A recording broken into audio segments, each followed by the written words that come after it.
So this is a conversation about the upcoming retreat, which is called the Way of Fascia, which is going to be from the 16th to the 20th of September in this beautiful place where I'm here right now, and maybe I can show you some images later. It's in Portugal. And my idea of this whole adventure, which what I called fascia integration, was to create a place where we could study together, get better in our practice, but also doing so instead of having it in a retreat, in a normal workshop setting, to be together in this retreat space, which I'm collaborating with since 3 years. And here we do a lot of different things, a lot of different retreats. And it's been very beautiful for me to observe how the level of integration and transformation sometimes that people go through when they can study in an environment like this. We're really away from noise, from busyness of the city life. We are 45 minutes away from the closest supermarket. And so it's a very beautiful bubble. And as I had Bert as one of my teachers in my basic training, and I was very touched by the presentation that he had for us, by the focus on self work when we practice this beautiful art that is structural integration. I thought right away of inviting him as the first in this kind of context, so that we can be here not only working on the practice, on touch, and all the beautiful things that our work is about, but to create a container for us to work on ourselves first. So Yeah. don't need to present Bert because you both know him. But maybe we can start already with talking about what the retreat will be about, or maybe arriving first. How do you want to start, Bert? I was thinking that I maybe would like to do a little, for a few minutes, a little exercise, which also that you taste a little bit how I would work and how I do work with in the structural integration environment. My work is very much based on the energy knowledge that I built up through the years, and it seems now that, like, the way we find out about fascia, like as a sort of embryological state that keeps being embryological, sort of, and developing. That it is getting more and more clear that we're talking about energy.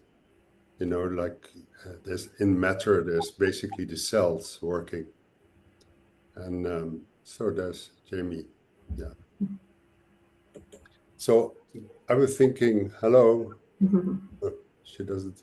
Hi, Jamie. So Welcome. I'm thinking to start with like a few minutes exercise, and I call it exercise, but it's just an awareness practice a little bit, and I will guide you in that. So we do this in a sitting position, like how we are sitting right now, and so I would like to, help ask you to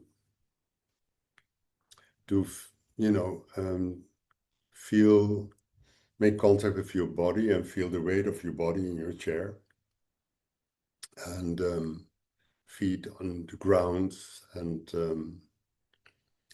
sort of feel how that weight is really the gravity at work.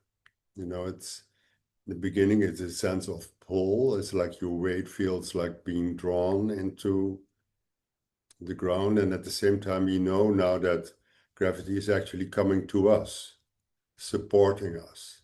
So the moment we balanced and relate to gravity, it's like we start getting a support from gravity.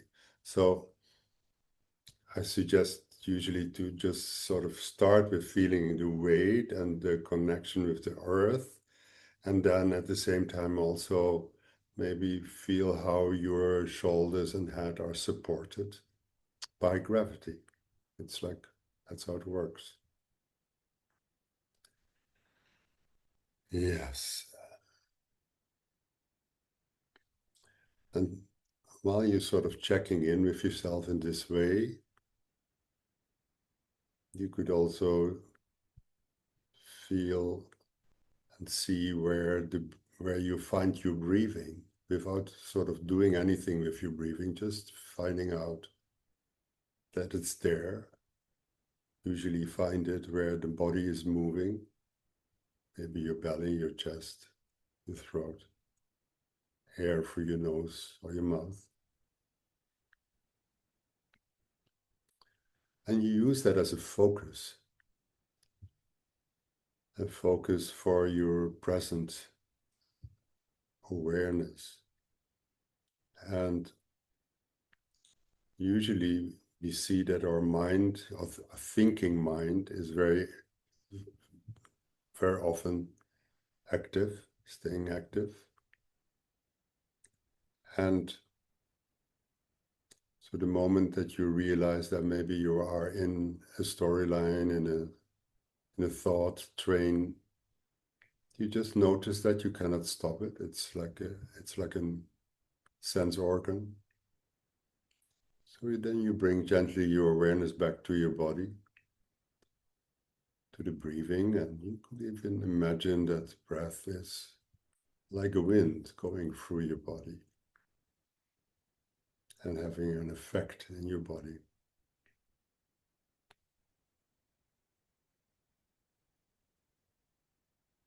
So this is a practice that I suggest people as a basic thing, is like getting used to be drawn in your thoughts and then find a place to check in and have a focus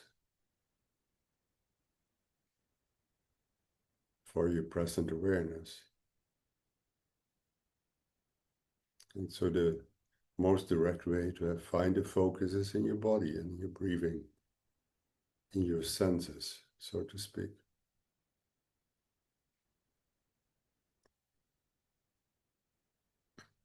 Using your senses as a kind of landscape, like could also use sound as a landscape in which with which you connected. And what we usually see is that the thinking mind, the conceptual mind, likes to take over. And if you notice that, just try to get in more direct contact again with your senses and use it as a focus for your present awareness.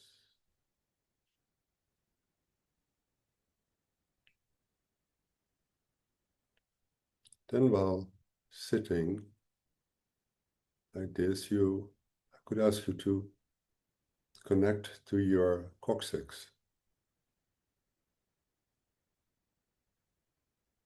And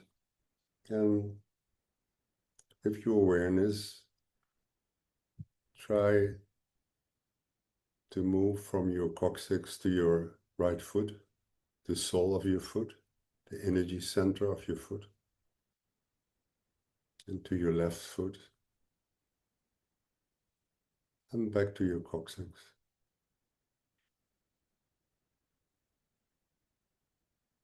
In the beginning, it's helpful if you if your awareness make contact with those 3 points.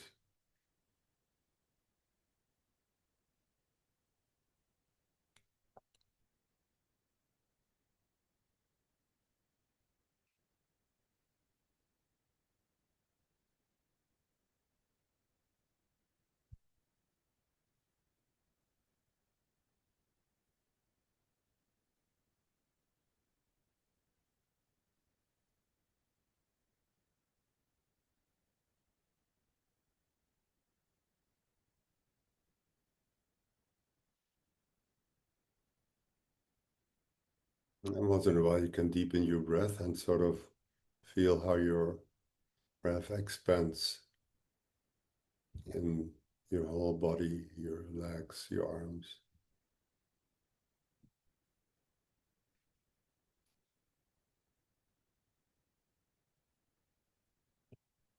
And maybe get a sense of space that you find yourself in.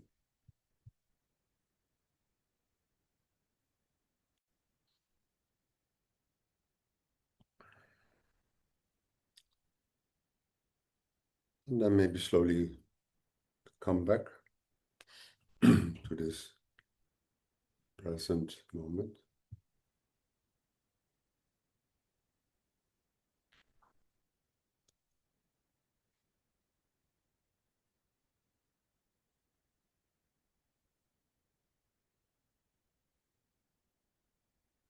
Just when you come back, feel if there's anything, if you feel anything different, how you perceive space.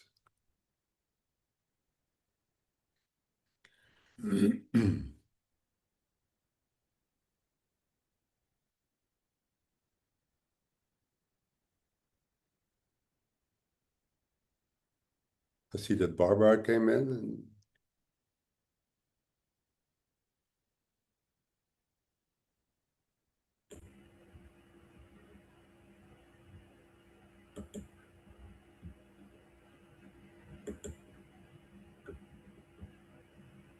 so is there anything you'd like to share about this little movement exercise? You can all unmute yourself whenever you want, so we keep it more as a conversation.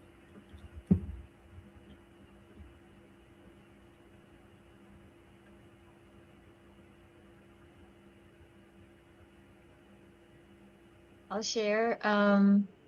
I was noticing that my right foot didn't feel very grounded when I was sensing my feet. And I think it has to do with like my right leg hasn't been feeling really good lately. Like something's not firing right. I think my adductors. So I think that's what it is. Bert, you said something about your right foot being the center of your sensory something. No, I mean the foot itself, like Uh-huh. like your hands, are Yeah. very strong energy Uh, places, like the way you relate it with the earth with your feet. yeah. So I said, Yeah. try to make contact with that sensation in your foot, so Mhm. as well as in your left foot. Uh-huh. Oh, okay, okay. Yeah, Yeah. I was feeling like my right foot wasn't making that connection quite well. Anyway, Hmm. that's not something I noticed. Yeah. And that is what happens usually when you sort of start connecting to your body. There's things that you feel and not feel. And while doing this, it sort of opens up your awareness for those elements or whatever. And then usually my idea is that then we find space. We find, it's like triangular structure in some way, the feet and the coccyx. So you start with feeling unbalanced, and then you start maybe by just bringing attention, changing it. So find some, get some sense of space in that. And that is sort of, I've studied about 20 years with a teacher about energy, and I start more and more realizing how much the electromagnetic fields are related to those like how you would say streams um, that you have in your body, and I was noticing how much, since we know that fascia is so much basically related to energy movement, and that working with certain energy points helped me to reorganize my body from an energy point of view, and then and through that I can find that space. And I use that very much in my work also with structural integration, like while being in touch with feet or with with fascia, that I know I'm not mechanically working on something, but I'm relating on an energy field with it. And so and you know, that's just to start sharing this, that a big part of my work is having knowledge of those sort of energy streams and points in the body. And I like to show that also in the workshop, how it can help us in then integrating this with the sessions, for instance.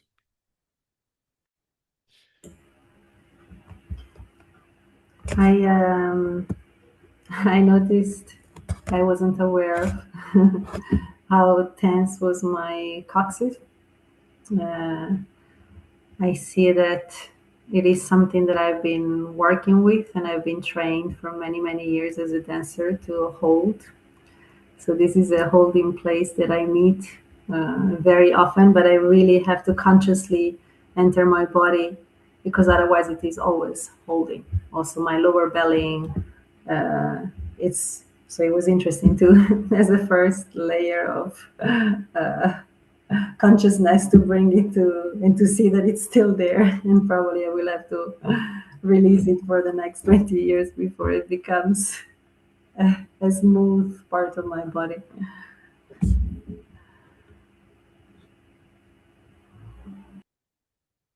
Yes, I was always quite inspired by dancers, because through movement, through that space that they took in, you saw space. Not only, you know, beautiful bodies moving in a way, but it was showing you there's a space that we move in and move through. And I think in that sense also, I feel that the work, I always said it's structural integration is not body work. It is transformational work. And so it's even, also we touch bodies, it doesn't mean really that we are working on bodies, but we are connecting and creating relationship. So transformation, the transformational aspect of the work came also very much out in Prague, you know, like with Sharkey, for instance, that he very much showed how there's some sound, something. We can hear you well. Okay. Mhm. So that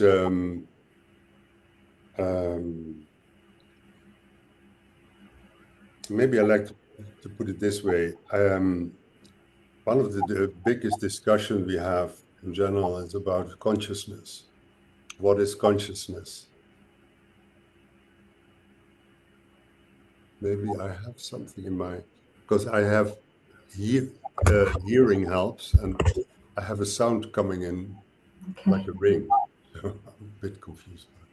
So consciousness, the discussion is either consciousness is something that is created cognitively, you know, by our brain, and you know, we have all those experiences, so it's somehow made there. And the other thing is now that consciousness is the place where everything comes from. So it's before the body. So fascia would then be sort of seen from an embryological point of view, the first movement, coagulation out of energy, of physical energy in some way. So we say consciousness is actually consciousness is that sort of ocean that is formless in a way, and has all potential in itself. And so I really liked how Sharky was talking about also how the probabilities and possibilities that come out of contact with the connective tissue are open. Is nothing, it's like you have to be surprised. It has possibilities unknown. It has a probability to work in a certain way if you touch it. But when you start working in the field, as you probably all know, suddenly things start working and you didn't plan it. It's like the whole interoception of the client that you work with is responding to your hands. If you are coming from a place that you invite fascia to sort of through a felt sense, give you an idea where you want to be. Like the client feels suddenly that the leg wants to move in a certain way and wants to be there. Didn't plan that. It just is information that comes from felt sense, sort of a not premeditated thing to happen. So it's really that place where consciousness is the source and the highest potential form we have, where we come from. So that is one of the things that I think is very foundational in also in structural integration, and I think Dr. Rolf also was certainly pointing at something else than matter. It's matter. It has been formed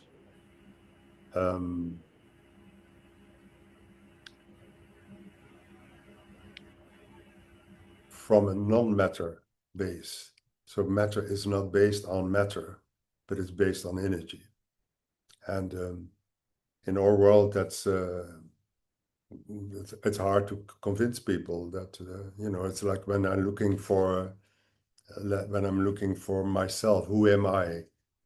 My identity. It's like almost like I think there is something in me that it's sort of unchangeable, and that's me. And so in psychology, I'm also a psychologist, so I've been reflecting on those things in personality models and stuff like that. It's like it also there's a transformation in thinking that we're not the wrong question would be who am I, as in who am I, and rather how am I related in the world.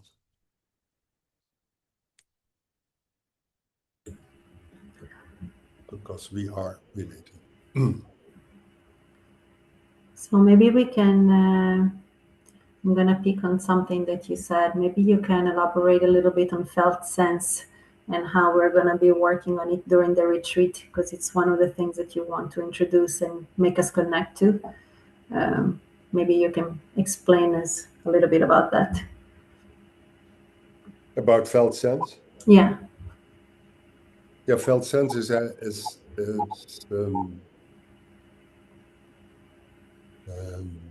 was formulated in the 70s, 80s by psychologists. And it is the state that you're aware, but not directing your awareness. So it's a place when people, maybe when you start working on someone, that they feel they're sort of maybe drifting away from conscious presence, and they're sort of there and open, but also like not defining what is going to happen. So it's a state where there's still potential in it, and especially that not non-direct, non-premeditated. There's not working on premeditation. It's like, oh, that's my plan. That's where I want to go to. Felt sense is really like the willingness to be there, and the openness to be there, and to allow things to happen. And then awareness can come in. The awareness of, oh, there's something happening. But just before that, felt sense has this possibility to get away from patterns. So usually one of the problems we have in psychology, but also in this work, is that we live in patterns, and that it's very difficult to get away from patterns, because they sort of give us a certain stability, a certain sense of security, and all of that. And at the same time, if you want to find new possibilities, you have to get away from patterns. And so felt sense is a very nice bridge, kind of, if you can work with someone in a way that they're open and willing to have an experience.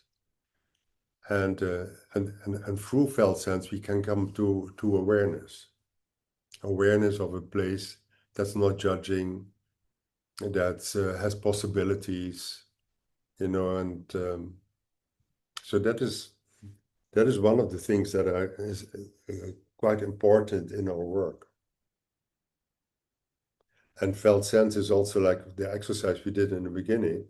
If you do it like cognitively, sort of going to places like to the foot and so on, it doesn't work. It's like, oh yeah, it's my foot. Then you're conceptually moving.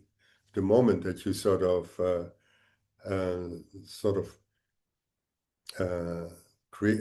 go with a sort of felt sense idea of awareness, and open to meet the foot, to meet that aspect in your body wherever you are, is going to create a movement in your structure that might surprise you.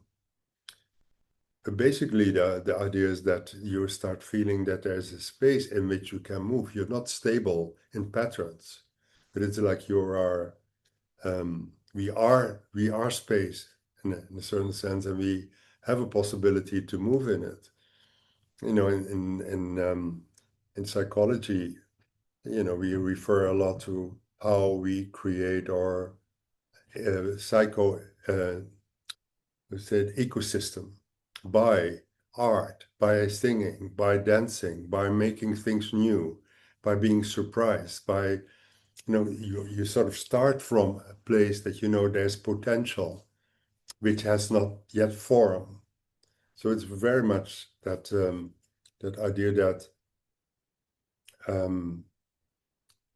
the moment you're kind of, as we would say, in line or find core, it's like, I like to talk about space.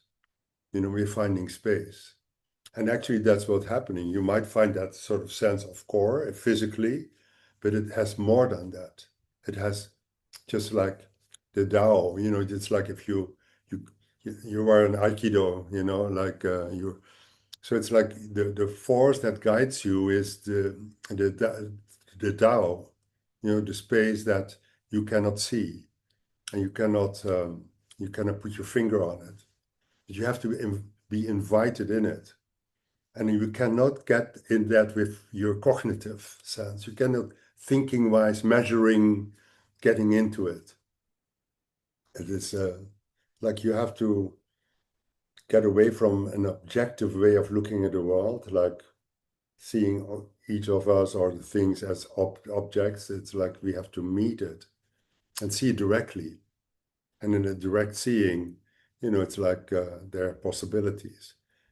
Like in psychological work, when you want the communication happening, you have to sort of create a place of safety, place of readiness to look in a different way. And maybe that's the basic work, not answers, but it's like, can I open a place where I feel without So sort of security, and find actually insecurity as a door opener for space, and space meaning consciousness, awareness. So felt sense, in that sense, is very much a tool, almost like you cannot call it a tool, because it's a state of awareness, state of there where you have where you're open for and able to be surprised. It's like not knowing for a moment. And not knowing is one of the things that I like to use a lot. Because in order to get to your consciousness, you have to get away from knowing, from cognitive structuring. Then the knowing is different. It's like arriving home. It's kind of grace, and I used to say once, grace and gravity go together, because gravity is the beginning, in a way, of finding out that we find support. It's not like gravity pulls you down the ground. It pulls you on the ground when you're not balanced. You fall on your face. The moment you're balanced, gravity is like air, like you could feel as a bird in the air. It's like you're moved by it. And so you're not moving. You can ask, who is moving? Who is doing? And so I feel also there it's like the principles of Tao, and that is a bit in the word my way of the way of fascia is more a Taoistic expression that also fascia has. So it's like a river, it's soft, and it will meet rocks and sturdy things and stuff like that. But the river will be formed by its softness, and it will overcome any obstacle, the harder thing in the harder thing. But psychologically, we are very often in conflict with the harder thing. We are in conflict with obstacles. And in a way, at the moment you will find that softness and you find that felt sense, you start really sort of finding a different way of exploring your encounters in the world and the environment we're in. And it's very much, and so also in this time, where with what is happening with in the world, there's so many people are disillusioned because of all the individual work you're doing yourself, and you see what's happening in the world, that you still can get that softness, because that's the quality we need to touch in. You can never win a war. You can maybe, you be in war, but you will never win anything, except and so in the end of a war, usually, like we had in Europe, the Second World War, the people were ready to change, to want to live for peace and for happiness. And slowly, that's forgotten again. But that's a bit political, no? But the Tao is a very helpful, it's a very helpful friend. That's actually, it's so difficult to say what it is, but like if you go and look at in Aikido, you will see what Tao is. It's working with force in a soft way. I saw once a demonstration of an Aikido master, and he let 10 of his students to come on or run into him, sort of attacking, and he showed how when you're angry, you're unbalanced. So he had he needed 2 fingers to rearrange the energy, so they, with their energy of attack and aggression, they will roll over and lost in the space. But anyhow, we have a practitioner here. You often talk about related to this about cultivating an identity-free space Yeah. we practice, and that's how you talk about the therapeutic relation. Maybe you can tell us a little bit how we're going to be working on it while in the retreat. Like, how will the day be?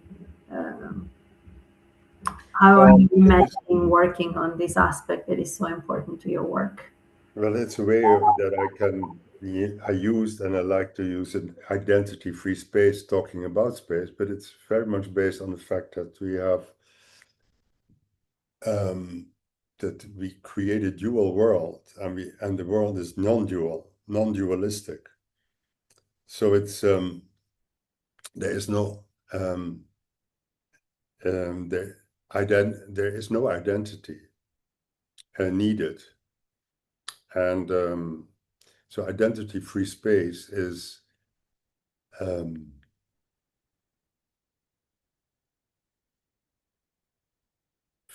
again finding that space by not identifying, not sort of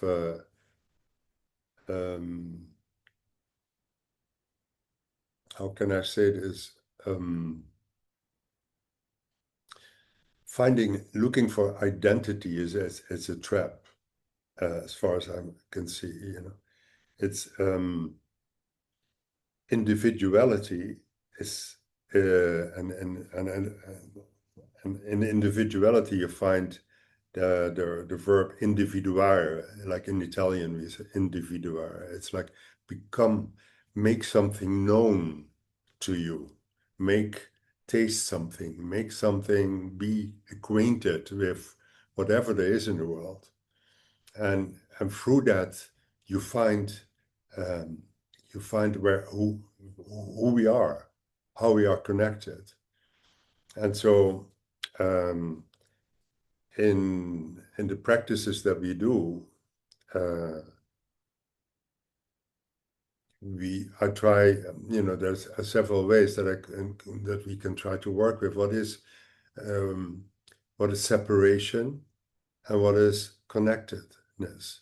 And separation is very much when we are sort of in an identity, looking for ourselves. And we feel we miss the other, we miss being connected. So in that sense,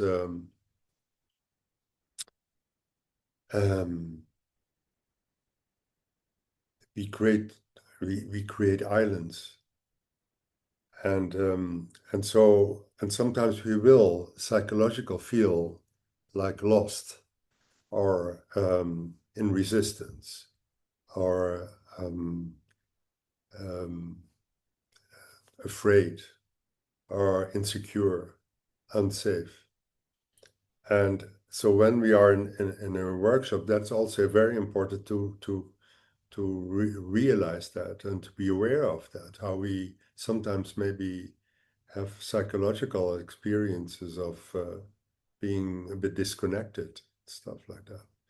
And sort of allow and embracing that and allowing that to be there, and which is through how we are um, being together also, like in the nature there. Like we said, as you said, Laurel is an example of coherence in the way, and consciousness is a coherent place. It's so the moment that you start finding that, or have difficulty even to connect to that, to nature, it's a very important place, because that's the way that you start transforming that experience. Now, while we also working on each other, my plan is also in the afternoons to have plenty of time to um, work from that kind of new insight or whatever, and work with each other. So it gives you a possibility also to reconnect again and again. So it is about knowing that identity is a kind of a non-existing thing. looking for identity is losing your individuality, kind of. As you can see, like with all the politics about immigration and stuff like that, it's like, yeah, everybody wants an identity suddenly, you know. Our Dutch identity is lost by people from other cultures coming in, you know, other nonsense. It's a chance to celebrate life. So does that answer a little bit what because I kind of sort of drift. Yeah, I'm wondering how all this introspection work that you have done for yourself, because you have received a Buddhist training, you studied for 20 years also on energy trainings.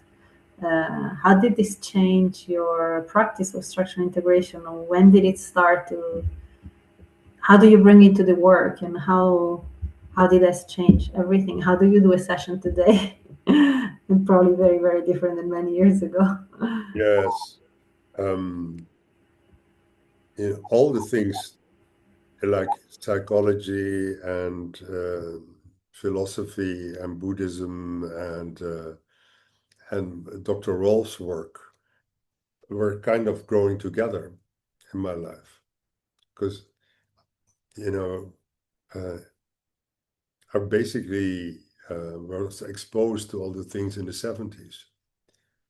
And so I was in a place where I was Rolf, but it was also a place where we worked on meditation or psychological training like Gestalt and things like that, looking for freeing ourselves from. So I was in a place where all the things sort of happened at the same time. And there were times that structural integration was really a main thing of my life. And I learned a lot through that. Then there were periods that I was more working with in a psychotherapeutic form, like psychodynamic therapies.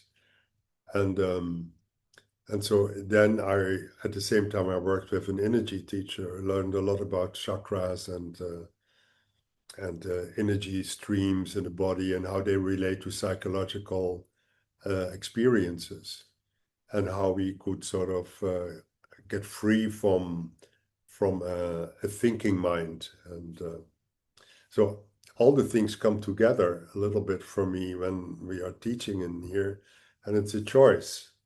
Where can we get into sort of in the body? Where can we go in more in the stillness? Where can we go more into maybe in exploration by meditation? Also, not just individual meditation, you can meditate in a group. So I like to play with those different elements. And not just be a psychologist, not being a body worker, but see how all elements of ourselves can be transformed in a new way. And structural integration, I think, is a wonderful way to take as a home base, you know, to start from, come back to, explore. And I think myself that in the training, it should be really getting a place, more the retreat aspect, the reflection aspect, and from there sort of see that we are not body workers, because I still meet structure integrators who think they just do body work, the way they describe their work. You know, say I do this and we get more relaxed. You know, relaxation, it has nothing to do with structural integration. It's maybe a bonus that you relax or feeling, but it's like meeting yourself in a different space. And I think we need to support that development, because I think that's the essence of what fascia has as possibilities. And structural integration is a very more nice entrance to fascia in this way. Probably there are also beautiful movement teachers who use the same principles, and as you would do. I mean, I remember that Peter Melchior, who was my teacher, told um, told us that, in the end of Ida Rolf's life, when they were sort of sitting together, and she it was like in 79 or something, and they were sort of reflecting on life and structural integration, her work. And then the question was, do you think that there will be a time that we don't need any more hands-on work?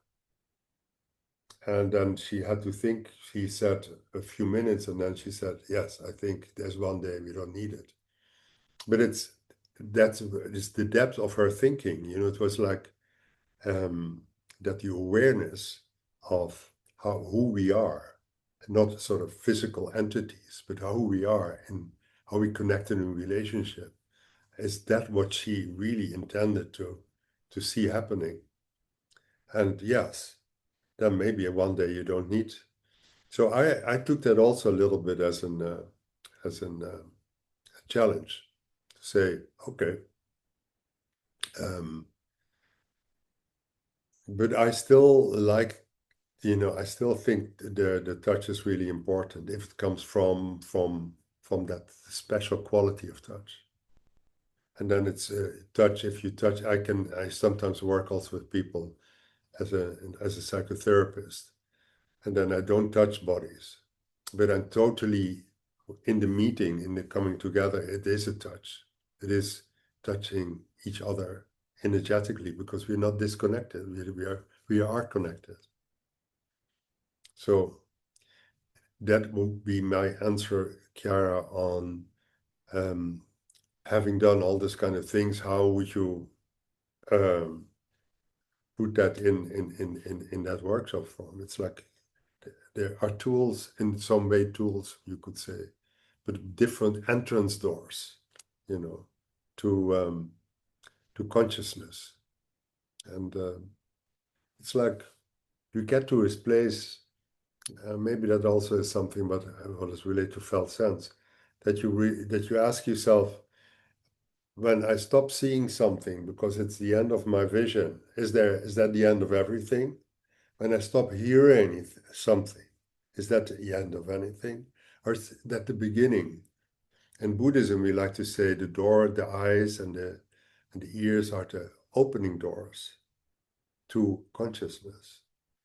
It is not like stuck in hearing and seeing and feeling, but it's like the way we feel and are felt and be loved and heard and listened to, that we start opening.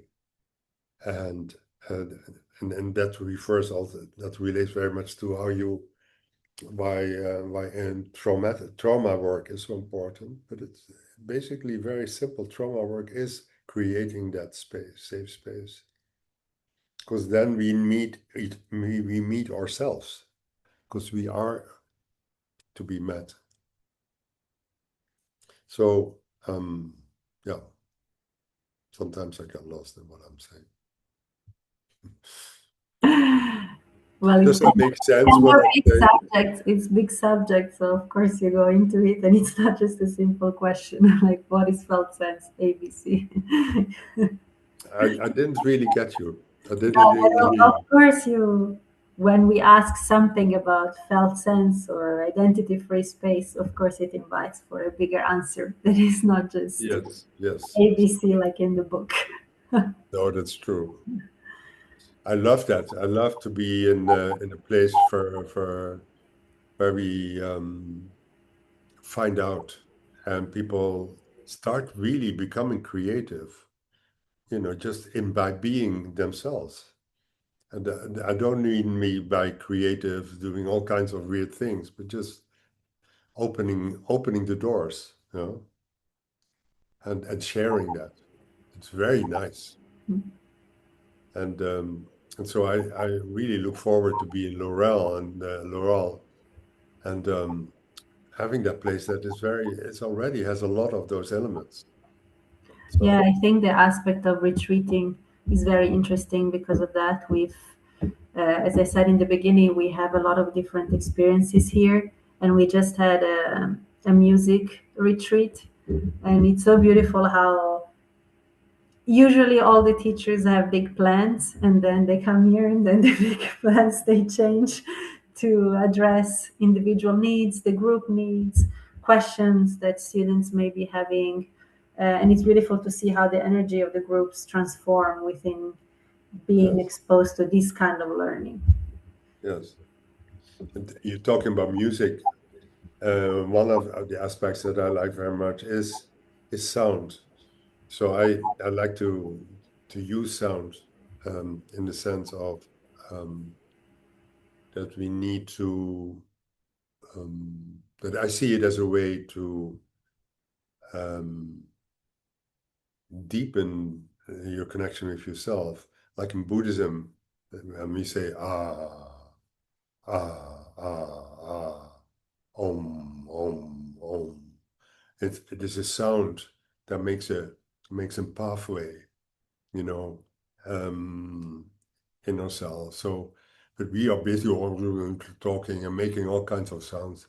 You know, it's like if you go in a pub and it's full with people drinking and tattooed and stuff, and you know, and you want to find yourself, it's rather difficult. If you get out of it and there's sort of in silence and then sit next to a tree and start to, oh, you know, it's like sound is so important to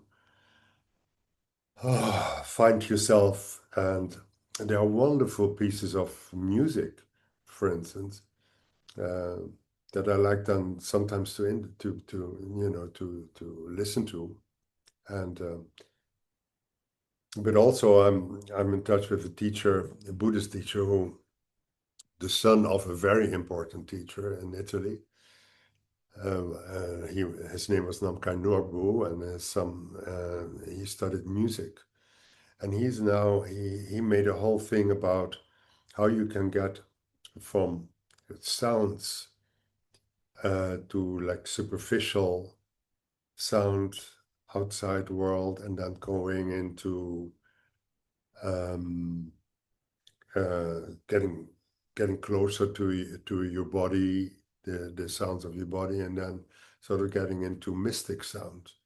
And so it's a sound of it's a thing of a half an hour. You listen to it and you sit with that sounds changing, deepening. And I use it very often as a meditation.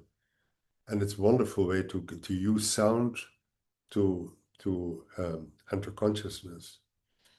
I mean, also in religious text, you will find that sound is considered as the basic from the energy where we come from. Like it is said that God said, he made sounds, said, let there be light. So there, you find that very often there's first sound and then there's light, and then light makes form, makes sense perceptions and stuff like that. So it's a very interesting way to, if you want to connect to consciousness, to space, and so on, to use different, you know, your eyes, your ears, and so. And I heard there's a nice. Do you have a nice room with instruments also or something? Yeah, we have some in this space. We have some instruments from India that have been brought here, and they're really vibrational instruments. There is even a table. It would be like a wooden table with strings underneath, Oh yes. and so people can get. I mean, I don't think we're gonna have somebody at the time to do that, but it's very beautiful to lay on it and to feel the vibration of sound and what it does. So we had a few. Yeah, Jamie, we can have your question. Just a second. We had a few sound therapists here, and sometimes we have been giving sound healing sessions to the groups, and it's very touching. It's very beautiful what can happen through vibration and sound. Yes, we used to, Bernadette and I, my wife, we used to do energy workshops and with sounds. Or we use sounds sometimes like drums, and spend an hour a day to really go into drums and the resonating. In resonating, it opens a lot of doors, and it was wonderful. And we had also a table like that. That you in the table and you make the sounds from under the table. Your whole body starts resonating in the sound. Yeah, it's beautiful. It's really beautiful. Jamie wants to ask a question, so I will ask you to unmute. Yeah. Yeah. So, Bert, you said that that you sit with changing sound to enter consciousness. So I'm assuming like what I would consider me being conscious right now is not what you consider consciousness, right? Exactly. So this 5-day retreat, is this you giving us the experience of um accessing consciousness through these different entry points? Oh, okay. Yes, I think so. Okay. I mean, that's the basis of the whole thing. It's like my my understanding is that consciousness is we cannot know consciousness. It is Mhm. because everything comes out of there. And we only know a form of consciousness. Like you have light, and we see so much light as a human being, like one octave of many octaves of light. And so that our we have a limitation of understanding things. And if we can find more octaves of light or sounds, then we start really opening into that place where we're coming from. And one of the important difficult things in the world is most clients that come to me is like there's fear, there's trauma, there's insecurity. It's like looking for being connected, and so this it is consciousness is, and then it's very much misunderstood by a lot of people very much in their heads, really like making systems and constructs and which our world is made of. And we losing the soul because of the brain is used in a wrong way. It is used in a way of making systems and then saying this is reality. And I'm wanting to bring things together, but we are already, connected to something that has it all, but we're looking in a different way. So systems make the world object. And so you study human mind, the humans, took themselves out of nature and said, we study now nature, what nature is. We're going to tell people what nature is. And we measure it and we make relationships and so because of that we lose we call that consciousness. I'm conscious, I see, I hear, I live. But that's in Buddhism we call it, I think, the natural state of being. The natural state of being. And that's and we call it maybe consciousness, and it can be confusing. But I know there are people who don't believe that there is something beyond what we are. It's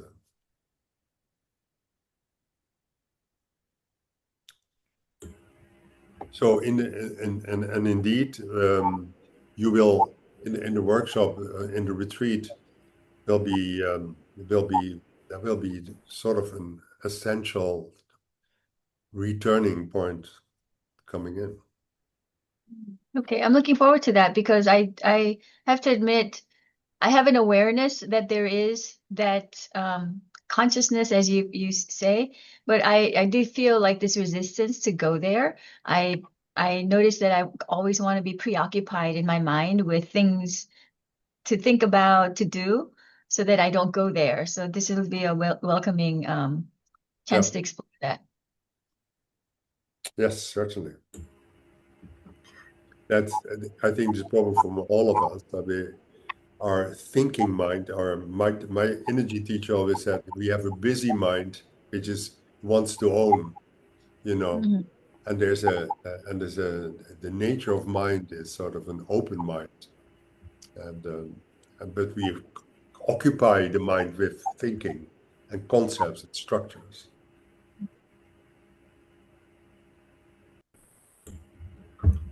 Yeah, maybe we can also talk a little bit of the structure now, maybe more practical information. So if you, Jamie, have some questions about how to get here, or so we are thinking about, we just as a general schedule, we would arrive here on the 26th after lunch.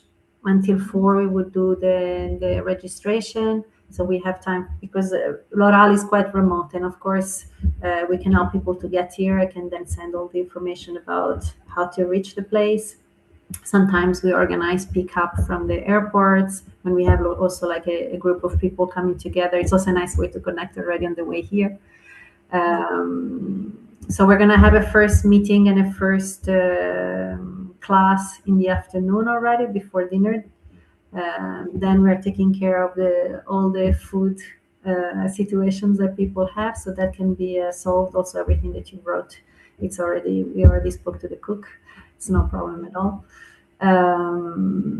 And so Bert is also proposing the first evening is going to be off because I think people will be tired. And then we have on the next day, early in the morning, I think it's at 7:30. We have the first voluntary activity, which will be a Feldenkrais class. So we thought that the work of Feldenkrais can be just a nice offering for whoever wants to start the day with some slow movement and working more on awareness through that. So that will be the first offering. Then there will be breakfast. After that, we have a first session with Bert of 3 hours, lunch, another 3 hours, and a big break, so that people. We also wanted to invite people for deep rest, because this is really also a place where you get a lot of information and then you can have the time to integrate. We have a pool. I think it's very important. It's very important not to pack the retreat with just activity. It's counterproducing, because you can actually do a lot of learning when you have the time to integrate it. So there will be a nice spaciousness after lunch. We have another 3 hours block, dinner, and then sometimes Bert will give evening meditations, which is also voluntary. It's not, people don't need to take them, but we're going to gather. I don't know if we're going to do it depending on the weather. I think it's going to be really nice because September is the perfect month in Portugal. We can maybe even do them outside. We'll see. Sometimes it's just beautiful to sit out and have them. And everybody else. Different ways, Yeah, we'll see how that goes. But Yeah. that's a little bit. And then on the last day, we're going to leave. The retreat finishes after lunch. So we have a nice last moment. And again, if people need help to reach the airport, the closest airport is Porto. But people have been coming from Lisbon as well. And then there are different ways to how to get here. Bert will be a day earlier, so you can study the venue and see where you want to be doing things, so that you can feel more comfortable than in the teaching. It's a beautiful place. It's quite remote, as I said. We have beautiful trails, so it's nice to come with comfortable clothes. And maybe it's usually September, it's a nice weather. You don't need to come with big jackets, but maybe take something for the evening, because the temperature lowers a little bit. So it's nice actually, because during the day it's quite hot, and then at night you can just rest no matter what. Yes, and I think in talking about all the things that I said, one of the things that works is that environment. Yeah. You know, I know that how it works. Yeah. That is, and you know, that is maybe 50% of the work. Yeah. And also it came from when we are practitioners, we are always attending. We're always attending others and creating space for others. And I realized through my practice that often you also get a lot of energy. You also get a lot of stuff on you. So I thought it would be a very beautiful proposal to do the opposite. So to take care of each single practitioner that comes here. So you study, but you are being taken care of. And you don't need to worry about the food, the stress, getting somewhere. We're here, it's peaceful. It's so that I think that's it's really important. That's part of the offer. How do I pay the deposit? So I've sent you. I think I've sent you a participation agreement. You can Okay. read it. You have the payment instructions there, Okay. and then you can follow through. And if you have any questions, just write to me. Okay. You received my email, I think. You did? Yes, I did. Yeah, Okay. thank you. Cool. So you can just see all the things that are there. If you have any questions, if you want to, there are different payment methods. You just let me know if that works for you. Okay. Yes. So All in right. the meantime, we already have 5 people registered, which is good. I'm waiting for a few more to confirm. Yes. So What it's, is the maximum number of people you want to register for this event? what do you think, Bert? I was thinking that about 12, 15 is maximum, so that we keep it as intimate as 12 possible. is a nice number, I think. 12 is a nice number, I also think. If And we it's, have different accommodation possibilities. Like we can accommodate people with a tent. In the tents, we have beds, so it's not people are not sleeping on the floor. We have double beds, we have single beds, and we just finished building 2 incredible tiny houses, which have the same price of the single rooms. So if Jamie, if you want to have the adventure of having a tiny house, it's beautiful. I saw the position, they're standing it. It's wonderful. Yeah, they're kind of hidden, and they're looking into the Yes. valley, and yeah, it's beautiful. That's nice. It's just finished, so I haven't advertised it yet because I didn't know how long we were gonna take it to build them, but it's done. So, All right. all right. So thank you very much. Thank you very much, Danik, for being here. Thank you, Jamie. Thank you. Yes. And All just right. so you know, I'm doing monthly. I'm inviting also other practitioners to have conversations. I find it's a nice way to get closer, also Yeah. from different schools, from different perspectives. We've seen also in Prague how beautiful it was from coming from all over the world to just meet and being in this space that structural integration offers. So if you're interested, you can just check out the website and you see every month who I invite. And if you have interesting practitioners that you would like to interview, let me know so we can try to get in contact with them. Okay. Did you say you had this event in Prague? Yes, we were in the symposium, which was organized by the European Guild for Structural Integration. They had a 6 days series of workshops with different teachers that we had David Davis, John Charkey, Mary Bond, Gail. And, yeah, it was very beautiful. And Alesh, who's the director of the European Guild, Urbanchik. So it was very beautiful. We had every day we were with different teachers. So we had a full day of presentations and hands-on work. And we also had a day with the teachers of the European Guild who were giving different workshops of movements or sessions or self-awareness in space.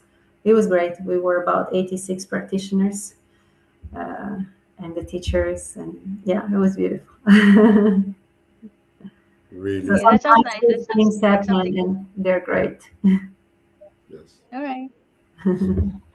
Okay. All right. Thank you so much for your time. Thank you so much. Thank you. I'll be in touch, Maria. Yes. Bye. Bye-bye. Bye-bye.